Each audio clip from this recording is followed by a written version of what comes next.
In this video, we will guide you through the application process step by step.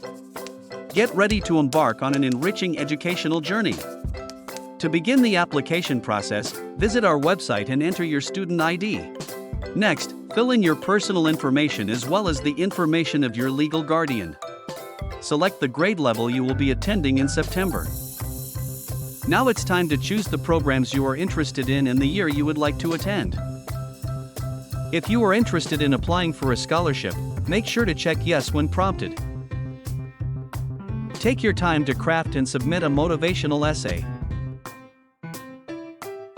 Before submitting your application, make sure you carefully read and agree to the terms and conditions. Congratulations! You have completed the application form. Now, all you need to do is submit the form and wait for the results.